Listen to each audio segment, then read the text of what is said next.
기도하겠습니다. 하나님 안에서 행복한 추석 명절 보내십시오. 오늘 설교를 들어가기 전에 먼저 핵심적인 단어와 좀 뼈대를 좀 잡고 난 다음에 오늘 본론으로 좀 들어가려고 하는데요. 자, 볼펜 있으신 분들은 표시를 좀 해놓으시면 본문이 더 살아납니다. 오늘 본문도 지난주하고 똑같이 27절이나 됩니다. 그죠? 굉장히 길어요. 자, 25장 1절에 보면 어떤 인물이 나오죠? 베스도라는 총독이 나옵니다. 그죠? 베스도의 동그라미를 하나 해놓으시고, 자, 두 번째는 13절에 보니까 누가 나와요? 아그리빠 왕과 버니게라는 인물이 나오는데 동그라미를 하나 해놓으세요. 13절에 아그리빠 왕과 버니게. 23절에도 똑같이 나와요. 이 인물들이 23절에도 아그리빠와 버니게라고 나오는데 그냥 그 인물들의 동그라미만 해놓으십시오. 자, 그리고 자, 4등분으로 오늘 본문을 좀 구분을 해놓고 난 다음에 오늘 본론으로 들어갑니다. 자, 1절부터 5절까지를 그냥 이렇게 하나로 묶어 놓으세요. 1절에서 5절까지를 이렇게 묶어 놓으시고, 그 다음에 6절부터 12절까지를 하나로 쭉 묶어 놓으시고요. 6절에서 12절까지. 세 번째 구분은 13절에서부터 22절까지를 쭉 묶어 놓으세요. 13에서 22절까지. 그리고 마지막에 23절에서부터 27절까지 네 번째 구분으로 그렇게 쭉 밑줄을 그어 놓으십시오. 자, 이렇게 해놓고 오늘 본문으로 좀 들어가도록 하겠습니다. 최근에 전 세계에서 우리 대한민국의 정치적인 상황을 주목을 하고 있습니다. 남북 정상회담도 이제 또 한 차례 열렸고요. 지금 통일에 대한 논의가 2032년에 남북이 함께 올림픽을 개최하자는 얘기까지 나오고, 도로도 같이 놓고 열차도 같이 놓고 경제 협력도 하고 여러 각계각층의 사람들이 이번에 북한으로 들어가서 남북 정상회담을 하면서 여러 가지 그림들을 지금 함께 그려나가고, 이것에 대해서 전 세계인들이 한국의 정치 상황에 주목을 하고 있습니다. 현실적으로는 9월 13일 날 정부에서 토지의 땅에 대한 8번째 대책을 지금 내놓고, 지금 국토부에서는 그린벨트를 풀어야 되나 말아야 되나, 서울시에서는 그린벨트는 풀면 안 된다, 국토부에서는 풀어야 된다, 확보해야 된다, 지금 여러 가지 논의가 계속해서 뉴스에서 땅 문제가 계속해서 현실적으로 정치적인 이슈로 계속해서 떠오르고 있습니다. 아마 이번 추석 때 식구들이 모이면 남북 통일에 대한 이런저런 얘기들을 아마 많이 할 것 같고요. 이 땅에 대해서 정부나 여러 어떤 측면에서 땅 문제에 대해서 땅값이 오르냐 마냐 어쩌냐 저쩌냐 하면서 이런저런 얘기들이 많이 나올 것 같습니다. 오늘 본문에 나오는 이스라엘도 정치적인 상황이 굉장히 급박한 상황이었습니다. 오늘 성경에는 구체적으로 설명을 하고 있지 않지만 전후 문맥 좀 배경을 여러분들이 알고 오늘 본문으로 들어갈 필요가 있는데요. 자, 지난주 본문이었던 24장 27절 말씀을 읽어보겠습니다. 24장 27절 다 같이 시작. 이때 몇 년이죠? 2년이 지난 후 보르기오 베스도가 벨릭스의 소임을 이어받으니 벨릭스가 유대인의 마음을 얻고자 하여 바울을 구류하여 두니라. 아멘. 사도 바울이 2년 동안 이스라엘 예루살렘에서 104km 북쪽에 있는 해안 도시였던 그 가이사랴 지역에서 벨릭스라는 이 총독이 한 6년 동안 이 유대 총독 노릇을 했는데, 여기에서 재판을 받고 나서 여기에서 가이사랴 감옥에서 2년 동안 거기에 머물러 있었다라고만 성경은 얘기하고 있고, 2년 뒤에 오늘 본문에 나오는 베스도 총독이 이제 유대 총독으로 새롭게 부임을 했다라는 얘기만 성경에서는 담고 있는데, 배경을 좀 설명드리겠습니다. 그러면 왜 벨릭스 총독이 6년 동안 총독 노릇을 하다가 왜 갑자기 베스도 총독으로 이 총독이 바뀌었을까? 이 정치적인 상황을 좀 이해를 하셔야 되는데, 당시에 이스라엘에 폭동이 있었어요. 폭동이. 그래서 이 진압을 위해서 로마 군대가 이 이스라엘에 투입이 되게 되고 많은 사상자가 생기게 되었습니다. 그래서 이 일에 대해서 화가 난 로마 황제가 이 벨릭스 총독이 유대 땅을 제대로 정치적으로 안정화를 못 가져왔다고 해서 급작스럽게 이제 소환하는 장면이 나오고요. 그리고 난 다음에 그 다음에 투입된 것이 바로 베스도 총독이 되겠습니다. 그런 상황 속에서 오늘 우리는 지난주 마지막 본문인 24장 27절 2년이 지난 후 베스도가 벨릭스의 소임을 이어받으니 벨릭스가 유대인의 마음을 얻고자 해서 정치적으로 바울을 이 가이사랴에 있는 헤롯궁 안의 감옥에 가두어두었다, 구류해 두었다라는 그림으로 이걸 알고 오늘 본문으로 들어오셔야 됩니다. 전임 총독이었던 벨릭스가 소환되고 나서 베스도 총독이 왔는데요, 이 정치적인 부담, 소요를 잠재워야 하는 구원투수 역할로 이 유대 땅에 왔습니다. 이 베스도 총독이 로마에 있다가 배를 타고 이 가이사랴, 이스라엘 가이사랴 지역까지 오려면 이 지중해 그림이 어떻게 되냐면 사람 입처럼 이렇게 생긴 데가 이제 바다예요. 그리고 요 안이 이제 지중해가 되는 거예요. 이탈리아는 로마는 요 지역에 있고 요렇게 생긴 이쪽 안쪽 끝에 목구멍 쪽 되는 위치, 여기가 한 2240km 정도 되는, 그 당시 범선을 타면 한 2주일 이상 배를 타고 와야 되는 그 먼 거리에 로마 황제의 명을 받고 벨릭스 다음에 베스도가 배를 타고 한 2주일 이상 걸려가지고 범선 타고 이 가이사랴, 이스라엘 가이사랴까지 이제 온 거예요. 벨릭스 다음 후임으로. 지금 오자마자 어떤 일이 생기는가? 자, 25장 1절 말씀을 읽어놓고 또 설명을 이어가겠습니다. 25장 1절 말씀 다 같이 시작. 베스도가 부임한 지 며칠 만에 3일 후에 어디에서? 가이사랴에서 어디로 갑니까? 예루살렘으로 올라갔다라고 되어 있습니다. 자, 이탈리아 로마에서 배 타고 2주일 이상 가이사랴까지 오는데 한 2주일 이상 걸려서 굉장히 피곤했을 거란 말이에요. 그죠? 여러분 해외여행 요즘 많이 가시고 지방으로 몇 시간 그냥 왔다 갔다 하는 것도 얼마나 피곤해요. 그죠? 예. 근데 이 당시에 무슨 크루즈선이 있었던 것도 아니고 조그마한 범선을 타고 2주일 이상 배를 타고 2240km를 배를 타고 왔으니 이게 얼마나 피곤했겠냔 말이에요. 그런데 오자마자 3일 후에 바로 또 가이사랴 지역에서 아마 말을 타고 104km나 떨어져 있는 남동쪽에 있는 이 예루살렘으로 이동을 해간다라는 거는, 이건 한 하루는 꼬박 이동을 말 타고 이동을 해야 되는 거리거든요. 104km니까. 그러니까 이게 얼마나 피곤하겠냐고요. 이거 어떤 사람은 이 사람이 베스도 총독이 워낙 성실한 사람이라서 업무를 아주 잘 성실하게 이행을 하기 위해서 이렇게 얘기했다고 생각하는 사람도 있는데, 정치적인 상황 쪽에서 보면 전혀 그렇지가 않습니다. 물론 그런 면도 없잖아요. 있긴 했겠죠. 그러나 더 중요한 측면은 정치적인 이유 때문에 그랬습니다.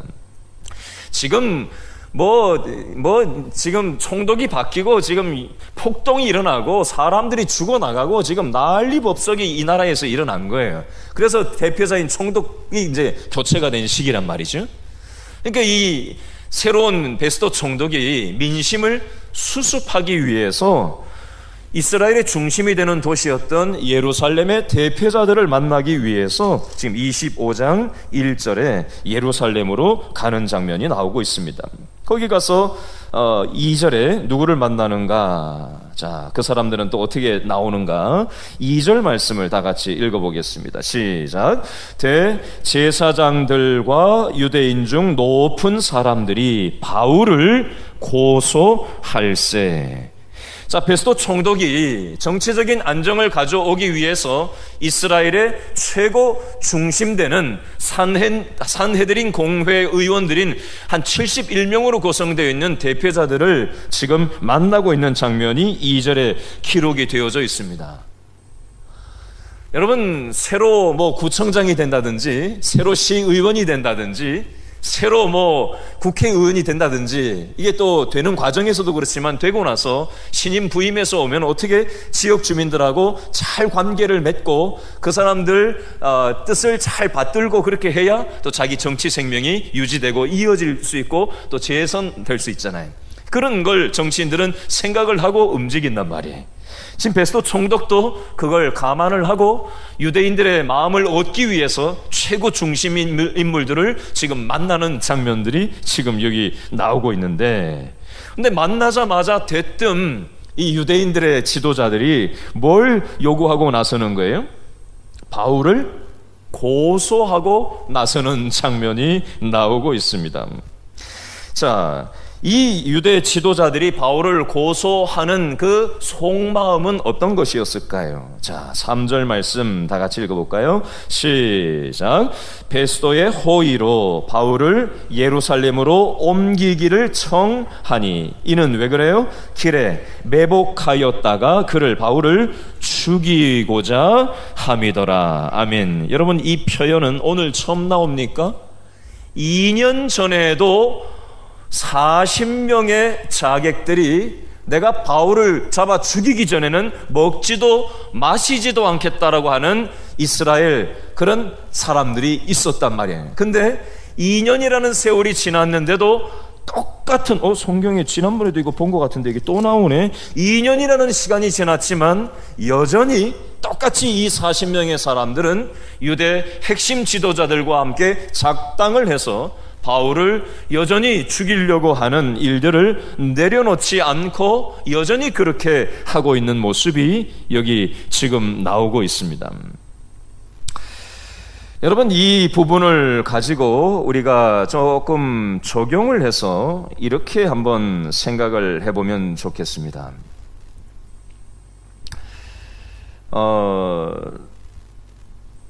2년이라는 시간이 지났으면 좀 뭐가 상황이 바뀌어야 되는 거 아닌가요? 그죠? 세월이 지나면 사람이 바뀌고 생각이 바뀌고 마음에 미웠던 마음도 좀 풀리고, 그렇죠? 뭔가 좀 달라져야 되는데, 사도 바울이 감옥 속에 있는 2년 동안 사도 바울을 죽이려고 했던 이 유대 지도자들과 죽이기 전에는 먹지도 마시지도 않겠다고 했던 그 40명의 사람들은 여전히 전혀 변화된 게 없는 채 여전히 똑같은 짓을 반복을 하고 있더라는 겁니다. 여러분, 2절 3절에 나오는 이 대제사장들과 유대인들 중 높은 사람들이라는 사람들은 어떤 사람들이었을까요? 대제사장은 요즘으로 치면 목회자 중에도 대표 목회자가, 그냥 일반 목사도 아니고 아주 교단에서 제일 높은 그런 엄청난 관록이 있는 목회자다라고 보면 되겠습니다. 그러면 이 사람들이 예배를 어떻게 하죠? 요즘으로 치면 예배를 인도하는 사람들이에요. 요즘으로 치면 말씀을 보는 사람들이라고요. 우리는 주일 예배 기준으로 하면은 한 번만 드리지만 그 당시에도 한 번만 드렸다라고 예를 들면 적어도 일주일에 회당에 모여서 한 번은 예배를 드렸단 말이죠. 1년이면 50번, 1년에 한 50번 일주일에 한 번씩 예배를 드렸다고 치면은 2년 동안 한 100번의 예배를 드렸다라고 볼 수 있습니다. 하나님 앞에 100번이나 예배를 드린 사람들인데 여전히 사도 바울을 죽이려고 하는 그 살기는 전혀 변하지 않았더라는 겁니다. 달리 얘기해 볼까요? 예배는 드리는데 죽이고 싶은 미움의 감정은 누군가를 향해서 여전히 없어지지 않는 예배를 내가 2년 동안 드린다면 그게 과연 예배일까요? 잘 생각해 보세요. 주일날 나왔냐 말았냐가 아니라 하나님이 기뻐하시지 않는 생각, 우리는 살다 보면 어떤 사람에 대해서 살기를 가집니다. 실제 행동에까지는 못 옮기지만 살기가 올라올 때가 있어요. 그렇죠? 미움의 감정이 올라올 때가 있어요. 그렇죠? 여러분, 이 유대 지도자들의 마음 가운데 사도 바울을 향한 살기가 있었고 미움의 감정이 있었는데 2년이 지나도 예배를 2년 동안 드렸어도 예배 인도자였음에도 불구하고 전혀 그 미움과 살기는 변화된 게 전혀 없었다고 오늘 성경은 말씀하고 있습니다. 여러분, 2년 동안 예루살렘 성전에서 그렇게 많이 예배드렸던 이들의 삶의 변화는 전혀 없는 무의미한 습관적인 종교 행위를 2년 동안 그저 했을 뿐이라는 것입니다. 삶의 변화가 전혀 없는 그런 종교 행위를 습관적으로 이 종교인들이 행하고 있었다라는 것입니다. 여러분, 이것은 대제사장들과 유대 지도자들에게만 해당되는 내용이 아니라 어떤 면에서 저와 여러분의 삶의 모습하고 적용해서 한번 생각해 볼 필요도 있습니다. 저와 여러분도 오늘 이 시간에 추석 명절인데도 불구하고 어디 가지 않고 오늘 우리가 이 자리에 있는 것은 내가 삶의 다른 그 어떤 우선순위보다 예배를 지켜야 되고 예배를 통해서 하나님을 경험하고 만나는 이 경험이 세상 그 어떤 것보다 우선순위라는 것을 알기 때문에 오늘 우리가 이 자리에 온 줄로 믿습니다. 그러나 혹시나 왠지 예배를 드리지 않고 이동하면 찝찝해서, 뭔가 출석 도장을 찍지 않으면 뭔가 안 좋은 일이 일어날 것 같아서, 어떤 이런 미신적인 습관적인 종교 행위와 같은 그런 피상적인 종교 의식을 가지고 그런 정도의 마음을 가지고 이 자리에 나와 있다면 죄송하지만 그런 마음은 예배의 정신하고는 전혀 관계없는 세상 미신과 전혀 다를 바가 없습니다. 여러분, 대제사장들은 그저 예배에 구경꾼으로 참석했던 사람들이 아니라 예배를 인도까지 했던 사람들이었습니다. 종교의 핵심 인물들이었다는 겁니다. 그렇게 많은 예배를 드렸음에도 불구하고 그 살기와 미움이 2년 지났는데 여전히 똑같이 그렇게 있는 걸로 봐서 이 대제사장들과 핵심 인물들의 예배 생활은 미신적인 그런 종교 행위였을 것으로 보여집니다. 여러분, 우리들의, 저와 여러분의 예배의 모습은 어떤지 한번 우리 자신의 모습을 한번 이 상황을 통해서 돌아볼 수 있으면 좋겠습니다. 우리가 수요 예배 때 지금 레위기 1장부터 레위기 11장까지 지금 지난 수요일 날 지금 계속해서 말씀을 보고 있는데요. 레위기 1장에 보면 번제라는 제사의 종류가 나옵니다.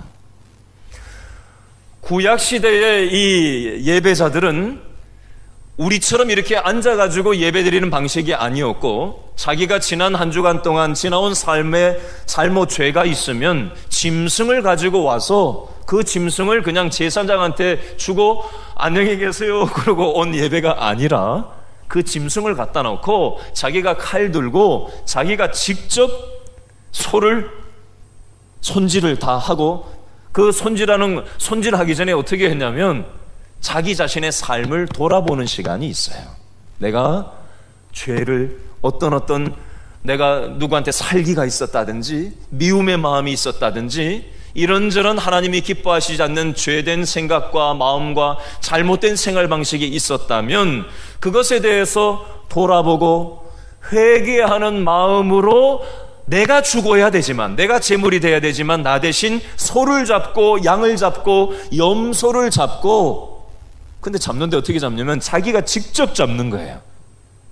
자기가 자기 자신을 대입을 해서, 그 짐승에다 대입을 해서 자기 자신으로 상징되는 그 짐승을 자기가 칼로 피를 내고, 피가 자기 얼굴에 튀고 옷에 튀고 그 냄새, 오장육부 냄새를 맡으면서 자기의 죄된 냄새를 맡고 피가 튀는 걸 경험하면서 하나님 앞에 회개하는 그런 번제의 제사를 드렸다라는 겁니다. 여러분, 회개가 없는 예배는 죄송하지만 무당의 굿과 전혀 다를 바가 없습니다. 현대식으로 번제를 우리는 다른 말로 우리는 주일 예배로 바꿔서 얘기할 수 있습니다. 오늘 우리가 예배에 이렇게 와서 앉아 있는데 그냥 아무 생각 없이 예배 형식 안에 급히 들어와서 내 자신의 지나온 한 주간을 돌아보고 회개하는 마음으로 하나님 앞에, 하나님, 제가 하나님 뜻대로 살아야 되는데 그렇게 살지 못했습니다. 자신의 삶을 돌아보고 자신의 생각과 마음과 자기의 자아를 예수님의 십자가로 자기를 베어내고 자기의 습관을 하나님이 원하시는 삶으로 변화시키는 그 작업이 예배를 통해서 일어나지 않는다면 그것은 종교 행위에 불과하다라고 오늘 성경을 통해서 우리는 교훈을 얻을 수가 있습니다. 여러분, 예배는 목사가 설교하고 찬양대가 찬양할 때 목사 설교 어떻게 하네 구경하고, 또 성가대가 오늘 찬양을 참으로 은혜스럽게 하네 어쩌네 하면서 그걸 팔짱 끼고 구경하듯이, 관중 속에서 구경하듯이 그렇게 마음을 취하고 태도를 취하고 있다면 그건 제대로 된 예배라고 볼 수가 없습니다. 내가 드려지고, 내 생각이 드려지고, 내 마음이 드려지고 하나님 앞에 회개하는 자세가 빠져버린 종교 행위라면 그것은 제대로 된 예배가 될 수 없다라는 사실입니다.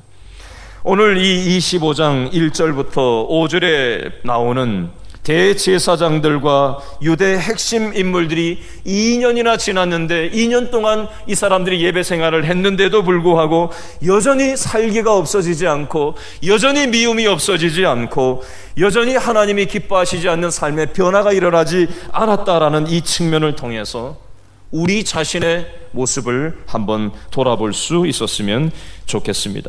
두 번째 문단으로 넘어가서 6절부터 12절 말씀을 좀 살펴봤으면 좋겠는데요. 6절부터 12절 말씀을 좀 살펴보겠습니다. 자, 베스도 총독이 자, 6절을 먼저 읽어볼까요? 6절 시작.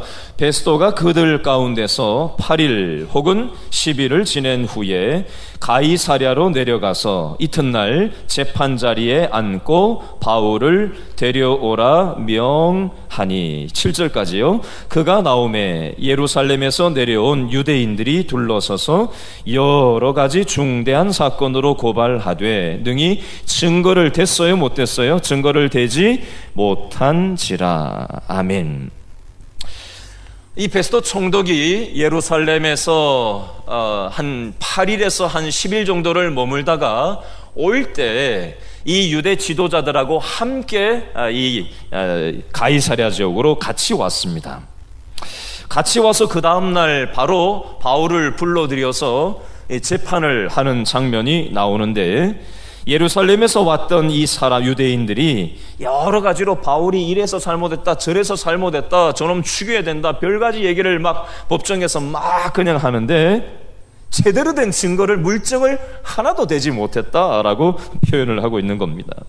자, 8절 말씀. 자, 이제 이번에는 바울이 하는 얘기예요. 재판정에서 8절 시작. 바울이 변명하여 이르되 유대인의 첫 번째 율법이나 성전이나 두 번째 가이사에게나 내가 도무지 죄를 범하지 아니하였노라 하니. 아멘. 사도 바울은 내가 율법적으로 성전에서도 잘못한 게 없고 유대인의 율법으로 봐도 내가 잘못한 게 없다고, 종교적으로 내가 문제가 없다라고 얘기를 하는 거고요. 두 번째는 가이사, 로마 가이사, 황제인 가이사에게 로마 정치적인 법률도 내가 접촉될 만한 행위를 한 게 없다라고 정확하게 얘기하는 장면이 나오고 있습니다. 베스도 총독이 여기에 대해서 판결을 내려야 되는데 유대인들이 얘기한 걸 가만히 얘기를 들어보니까 증거를 못 대거든요. 근데 사도 바울은 정확하게 자기가 잘못한 게 없다라고 얘기하거든요.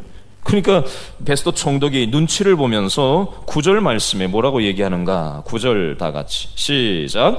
베스도가 유대인의 마음을 어떻게 하려고요? 얻고자 하여 바울더러 묻되 내가 예루살렘에 올라가서 이 사건에 대하여 내 앞에서 신문을 받으려느냐라고 유대인의 눈치를 보면서 정치적으로 얘기를 하고 있는 장면이 나오고 있습니다. 현재 여기는 로마 법령하에 가이사랴 지역은 로마식의 정치 재판을 하는 곳이고 종교 재판하는 곳이 아니거든요. 근데 지금 유대인들이 이제 신임 총독이 왔으니까 유대인들한테 자기가 총독 입장에서 잘 보여야 유대를 정치적으로 안정을 시킬 수가 있잖아요. 근데 유대인들이 증거를 못 대니까 바울은 바른 소리를 하니까 바울이 잘못한 게 없는 것 같기는 한데 유대인들한테도 마음을 얻고 잘 보여야 되니까 바울 당신 예루살렘에 가서 종교재판을 사내들인 공회 71명 앞에서 종교재판을 받으러 예루살렘으로 가겠습니까? 라고 뻔히 안 간다고 얘기할 거 알면서도 유대인들 핵심 인물들이 와 있으니까 그 사람들 눈치 봐가지고 정치적인 얘기를 하는 거예요. 비 맞추려고. 그랬더니 사도 바울이 뭐라고 얘기합니까? 10절, 11절 다 같이 시작. 바울이 이르되 내가 가이사의 재판자리 앞에 섰으니 마땅히 거기서 신문을 받을 것이라. 당신도 잘 아시는 바와 같이 내가 유대인들에게 불의를 행한 일이 없나이다. 만일 내가 불의를 행하여 무슨 죽을 죄를 지었으면 죽기를 사용하지 아니할 것이나 만일 이 사람들이 나를 고발하는 것이 다 사실이 아니면 아무도 나를 그들에게 내줄 수 없나이다. 내가 누구한테? 가이사께 상소하노라 한데, 내가 로마에 직접 가서 내가 로마법의 재판을 로마 황제 앞에서 받을 수 있도록 내가 상소문을 올립니다. 대법원에 가서 로마식으로 내가 재판을 받겠습니다. 이 얘기를 하는 장면이 나옵니다. 이것에 대해서 12절에 베스도 총독이 어떻게 대답합니까? 12절 다 같이 시작. 베스도가 배석자들과 상의하고 이르되 내가 가이사에게 상소하였으니 가이사에게 갈 것이라 하니라. 아멘. 베스도 총독이 총독이긴 하지만 유대인의 문화라든지 유대인의 법이라든지 유대인의 상황을 잘 모르잖아요. 자기는 이제 로마식 사람이니까. 그래서 옆에 12절에 보니까 베스도가 배석자들과 상의했다라는 표현은 이 동네의 상황을 잘 아는 법률 자문위원들하고 상의를 한 후에 이렇게 판결을 내리고 있는 장면이 나오고 있습니다. 자, 이렇게 판결을 내리기는 했지만 베스도는 좀 고민이 됐어요. 왜 고민이 됐냐면 자기가 지금 막 이제 정치 세력 총독이 돼서 유대 땅에 오기는 했는데 자기는 아직 여기 정치적인 지지 기반이 없단 말이죠. 이제 막 총독이 돼서 왔단 말이에요. 안 그래도 정치적으로 굉장히 혼란한 땅인데 지지 기반도 없는 데다가 유대인들이 바울을 고소했는데 그걸 자기가 중간에서 유대인들 맘대로 이렇게 비위 맞추어 주려고 최선을 다해서 하긴 했는데 끝까지 책임져 주지 못한 상태란 말이에요. 그리고 결국은 재판은 로마식으로 로마에 가서 이제 하기로 재판 결과를 내려놨단 말이죠. 그러니까 베스도가 고민이 됐어요. 혹시 유대인들이 나한테 정치적으로 협조를 안 하면 어떻게 하지? 내가 이거 잘못 판단 내린 건 아닌가? 나한테 정치적인 보복이 들어오면 어떻게 하지? 뭐 이런저런 고민이 있던 차에 세 번째 문단 13절부터 22절에 나오는 13절에 이제 누가 찾아오는가? 13절 다 같이 읽어볼까요? 시작. 수일 후에 누가 와요? 아그리빠 왕과 버니게가 베스도에게 문안하러 가이사랴에 와서. 아멘. 이 아그리빠 왕이라는 사람은 누구냐면요, 원래는 아그리빠 2세라고 써야 맞습니다. 아그리빠 2세라고 써놔야 맞고요, 아버지는 아그리빠 왕입니다. 원 이름은 헤롯 아그리빠 2세입니다. 헤롯 아그리빠 2세. 그러니까 이 아그리빠 왕의 아버지의 할아버지가 누구냐면은 헤롯 대왕이에요. 예수님 당시에 이스라엘을 구원할 자가 태어난다라는 그 소식을 듣고 이 헤롯 대왕이 어떻게 했죠? 어린 놈들 태어나면 다 잡아 죽여라 라고 했던 대왕이 바로 이 오늘 13절에 나오는 헤롯 아그리빠 2세의 아버지의 할아버지가 바로 헤롯 대왕이 되겠습니다. 자, 그리고 아그리빠 자기 아버지는 54세 때 죽게 돼요. 병에 걸려서 죽게 되고, 그 당시에 이 아그리빠 왕은 나이가 17살이었는데 17살짜리한테 이 골치 아픈 이스라엘을 왕으로 맡긴다라는 것은 좀 너무 무리수가 있잖아요. 그렇죠? 그래서 북쪽 지역만 일부만 처음에 맡기게 됩니다. 그래서 일부만 맡고 있던 이 아그리빠 왕, 그리고 바로 옆에는 버니게라고 되어 있는데 버니게는 자기 부인이 아니라 여동생입니다. 여동생. 그 내용은 23절 이따가 설명할 때 조금 더 부연 설명을 드리도록 할게요. 버니게는 자기 부인이 아니라 왕후가 아니라 자기 여동생인데 마치 오늘 성경에 보면 부인이 따라온 것처럼 표현이 되어 있고 23절에도 보니까 같이 나란히 나오는데 부인이 아니라 자기 여동생인데 불륜관계였던 자기 여동생입니다. 그 내용 좀 이따가 설명을 드릴게요. 자, 아그리빠 왕은 유대인이기 때문에 유대의 문화와 정치와 법률과 여러 가지 상황을 굉장히 잘 알고 있었던 인물이었습니다. 새로운 총독이 왔으니까 이스라엘의 왕이 이제 인사하러 이렇게 온 거예요. 답방을 이렇게 온 거죠. 뭐 우리나라에서 남쪽에서 북한 쪽에 가면은 북한에서 또 남쪽으로 언제 오겠다 뭐 얘기를 이렇게 하는 것처럼 그렇게 총독이 유대 땅에 오니까 로마 총독이 오니까 이제 이스라엘의 이 유대 왕인 아그리빠 헤롯 2세가 이제 베스도 총독을 만나서 문안하러 가는 장면이 나오는 겁니다. 이때 마침 베스도 총독이 잘 됐다. 안 그래도 내가 지금 잘못된 결정을 내린 게 아닌가 하고 고민이 있고 불안하던 차에 유대인들의 마음을 잃을까봐 불안하던 차에 유대인의 왕이 왔으니까 이 사람은 유대법이나 유대 종교나 유대인들의 상황에 대해서 정통하니까 이 사람한테 내 지금 고민 불안한 마음을 이 재판 상황을 좀 얘기를 해서 좀 자문을 좀 구해야 되겠다라는 생각을 가지고 이 왕 앞에서 자기가 하는 얘기가 14절부터 21절 말씀까지가 이 아그리빠 헤롯 2세한테 베스도 총독이 하는 이야기의 내용이 되는 거예요. 자, 좀 전에 있었던 그 얘기를 뭐 이렇게 저렇게 얘기를 쭉 풀어가지고 하는데요.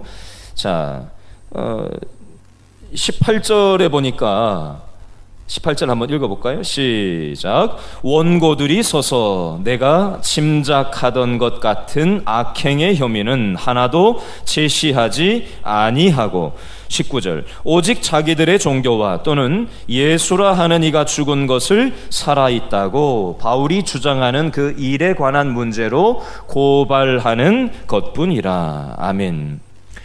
원래 이 유대 총독으로 새로 온 베스도 총독은 자기 전임자였던 벨릭스 총독이 물갈이가 된 것이 유대 땅의 정치적인 폭동이 일어나는 과정에서 너무 무자비하게 진압을 하고 어려움을 겪어서 로마 황제가 화가 나가지고 경질시켜버리고 자기가 이제 오게 됐고 정치적으로 자기는 안정을 이 땅에 취해야 되는 그런 상황인데 유대인들이 들고 일어나가지고 만나자마자 바울을 고소하고 막 난리법석을 피우는 걸로 봐서 저 바울이라는 사람은 아마 정치적인 폭동을 일으킨 주동자였을 거라고 생각을 했었는데 막상 그 사람들하고 같이 바울을 불러들여 가지고 얘기를 들어보니까 전혀 정치적으로는 문제가 없는 사람이고 종교적으로도 전혀 문제가 없는 사람이라는 것을 알고 12절까지의 이제 판결을 그렇게 내린 상황이란 말이에요. 근데 정치적으로는 자기가 불안감을 느끼니까 그 얘기를 지금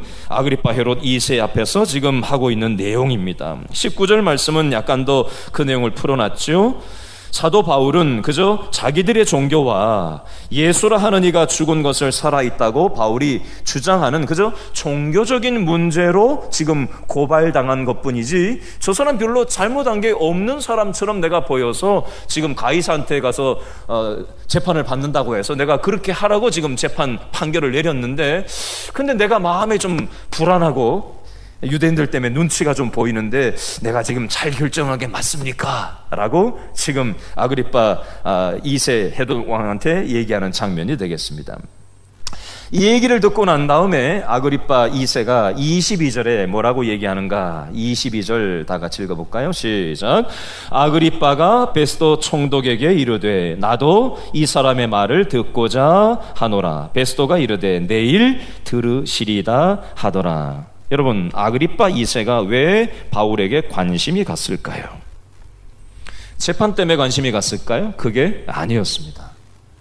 자기 아버지의 할아버지였던 헤롯 왕도 예수라는 인물하고 맞물려 있던 역사의 시대를 살았었고 자기 아버지 아그리빠 1세도 54세에 죽는 그 과정에서도 예수를 믿는 사람들 중에 야고보를 자기 아버지가 죽였던 적이 있었어요. 그리고 베드로도 자기 아버지 아그리빠 1세가 감옥에 집어넣었던 인물이 자기 아버지였단 말이에요.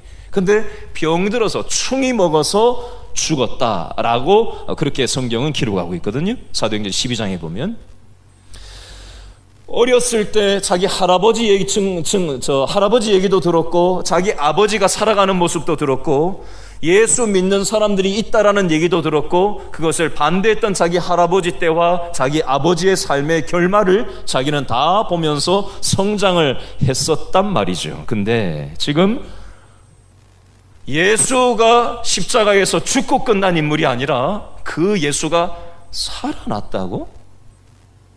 그것 때문에 지금 목숨 걸고 자기를 변호하는 감옥에 갇힌 바울이라는 사람이 있다고? 그 관심이 생기네. 한번 그 사람 얘기 한번 들어볼까? 지금 그 얘기를 하는 거예요. 자, 그렇게 하고 난 다음에 23절 말씀에 그 다음 날 이제 어떻게 또 일이 생기는가 23절을 읽어볼까요? 시작. 이튿날 누가요? 아그리빠와 버니게가 크게 위엄을 갖추고 와서 천부장들과 시중에 높은 사람들과 함께 접견 장소에 들어오고 베스도의 명으로 바울을 데려오니. 아멘. 자, 23절에 여러분 밑줄을 하나 쫙 그어 놓으셔야 될 게 있는데요. 아그리빠 버니게는 동그라미로 표시를 하시고 그 다음에 나오는 크게 위엄을 갖추고 왔다라는 표현에 밑줄을 쫙 그어 놓으세요.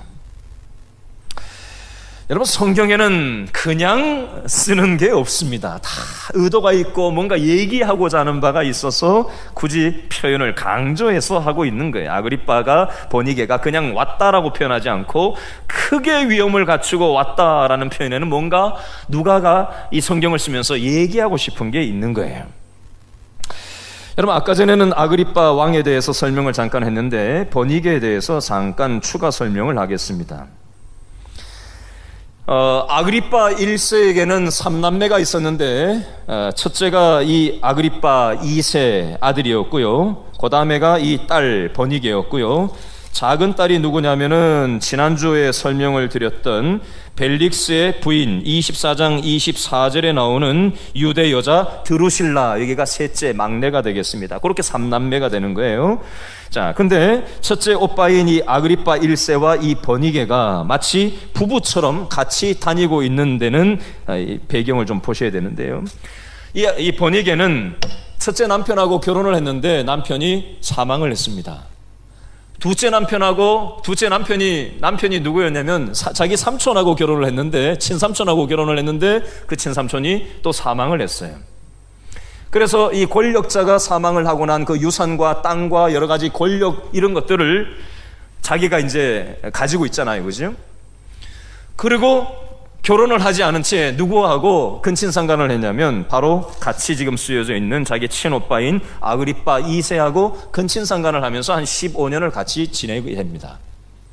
그리고 나서 그게 소문이 나니까 그 소문을 무마시키기 위해서 또 로마의 어떤 사람하고 또 교제를 했는데 교제하다 그 교제가 또 잘 되지 않았던 뭐 그런 역사적인 배경이 나옵니다. 어쨌든 아그리빠 왕과 버니게 집안은 뭐 여동생도 벨릭스의 아내였던 드루실라도 마찬가지지만 굉장히 성적으로 문란했고 부도덕하고 아주 권모술수에 능한 그런 집안 내력이 있는, 속이 썩어 있는, 겉은 화려한데 속은 아주 썩을 대로 썩어 있는 그런 집안이라고 생각하시면 되겠습니다. 그런 아그리빠 2세와 버니게 남매가 크게 위엄을 갖추고 와서 천부장들, 로마에는 천부장 5명이 있었는데 1000명을 관할하는 5명의 천부장들이 있었는데 이 사람들이 가이사랴에 있는 천부장 5명이 오게 되고요. 또 시의원들도 오게 되고 아주 뭐 갖은 폼은 다 잡고 왔겠죠. 멋진 옷을 입고 번쩍번쩍하는 옷을 입고 요즘으로 치면 최고급 차를 타고 왔겠죠. 그 당시엔 차가 없었으니까 아주 말 중에서 최상급의 말과 화려하게 치장한 번쩍번쩍하는 금으로 장식해서 그렇게 크게 위엄을 갖추고 들어왔다. 그래서 누구를 재판하려고 하는 거예요? 바울을 재판하려고 하는 장면이 23절의 분위기가 되겠습니다. 여러분, 이 23절에 나오는 아그리빠와 버니게의 이런 겉모습만 화려하고 겉모습만 추구하는 삶은 요즘 세상 사람들이 살아가는 삶에 추구하는 방식을 상징하는 겁니다. 세상은 어떻습니까?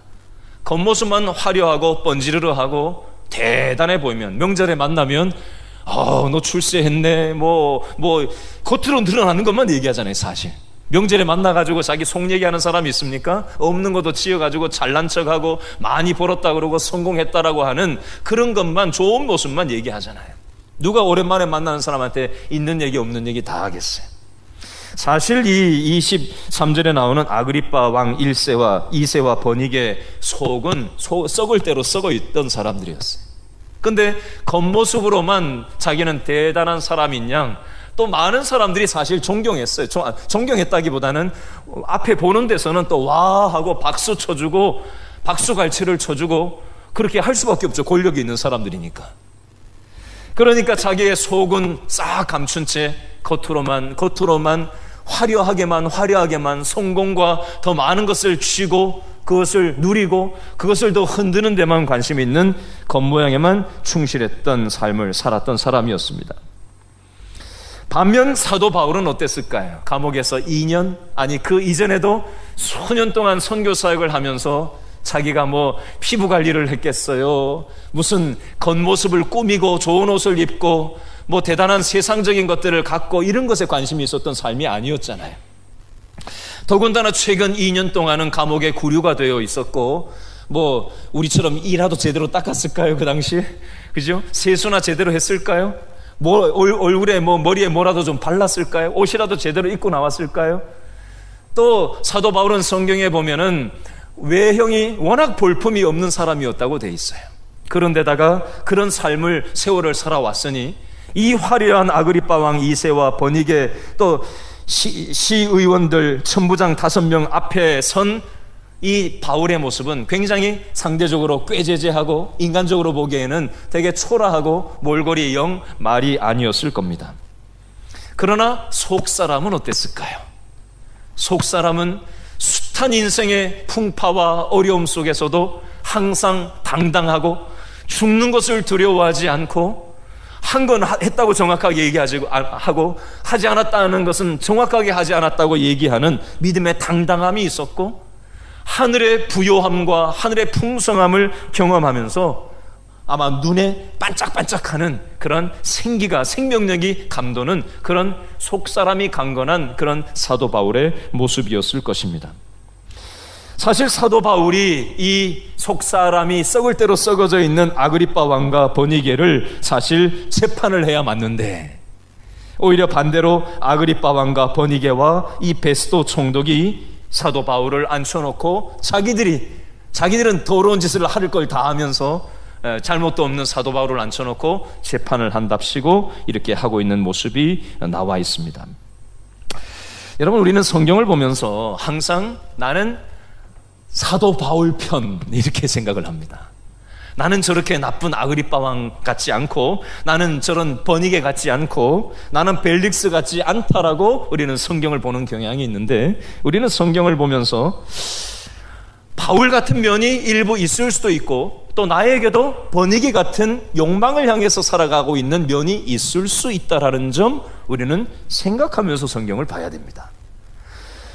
여러분, 아그리빠 왕과 이 버니게의 모습을 보면서 혹시 나의 삶은 과연 어떤가? 나는 이 사람들처럼 겉모습만 번지르르하게 꾸미고 사람들 눈에만 들게 행동하는데 내 삶의 판단 기준이 있지는 않는가? 과연 나의 속사람은 어떤가? 하나님께서 주시는 하늘의 가치 때문에 기뻐하고 부요하고 풍요로운 생명력 넘치는 삶을 살아가고 있는가? 아니면 겉만 번지르르게 하는 것에만 관심을 가지고 살아가는 삶을 살아가고 있지는 않는가? 한번 돌아보시면서 오늘 이 성경을 통한 저와 여러분을 향한 교훈을 여러분 생각해 보실 수 있기를 바랍니다. 기도하겠습니다.